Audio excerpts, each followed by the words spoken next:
OK, Jack. Before we plan our presentation about refrigeration, let's discuss what we've discovered so far. Fine, Annie, though I have to admit I haven't done much research yet. Nor me.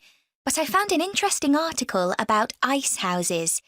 I'd seen some 18th and 19th century ones here in the UK, so I knew they were often built in a shady area or underground, close to lakes that might freeze in the winter.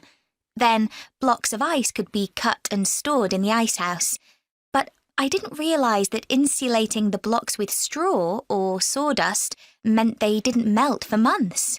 The ancient Romans had refrigeration too. I didn't know that. Yes, pits were dug in the ground and snow was imported from the mountains, even though they were at quite a distance. The snow was stored in the pits. Ice formed at the bottom of it. Both the ice and the snow were then sold. The ice cost more than the snow, and my guess is that only the wealthy members of society could afford it. I wouldn't be surprised.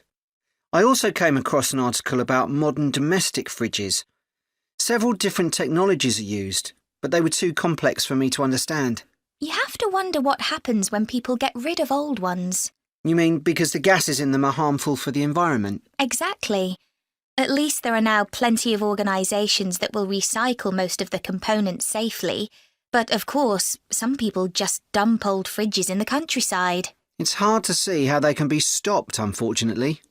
In the UK, we get rid of 3 million a year altogether. That sounds a lot, especially because fridges hardly ever break down. That's right.